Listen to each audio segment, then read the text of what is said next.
Paano simula nung dinala mo yung tinapay mo dito, ay yung tinapay mo sa kanila, nawalan ako ng interest sa tinapay, eh. Bakit? Gawa Na ng amag? inaamag, oo, naamag na siguro. Hindi nga, wala pa ako nakakain ng dala ni Kwan eh. Kasi yung inaabangan mo yung putang ilang longganisa. Longganisa lang. Tsaka yung Hindi isda ako, ba tol, hindi mo rin kinain?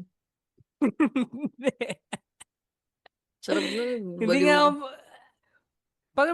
pag magdadala ka, tatanungin mo na lang ako para hindi nasasayang, pare. Pero Oo, baka yung mga naitapon ko, napunta naman sa mga kumakain ng pagpag. So, at tas, least, tas Speaking of nilagyan mo pagpag din. pare, no? May napanood ako yung Baga Amerikano kasama si Chewie. Oh, yung sino doon? Basta may yung kasi Yung, Amerikanong ano the eh. best ever food review show, Baka, hindi yung, baka yun. Ano yung, yung tol, may ngayon ko may lang bonnet na nalaman pula, na ang pagpag pala hindi lang fried chicken. may Pati yung mono, mga burger steak, may oh, uy, Jolly hotdog. uy, Lahat pala mare. Akala ko din, oh hindi mo alam. Tangina hindi ko parang di ka alam, taga pre. tangin na taga Maynila. Luzon, taga Maynila, no? Akala ko yung manok lang talaga, pre. Akala ko rin kasi nga parang di ba parang kanto fried chicken nga yun.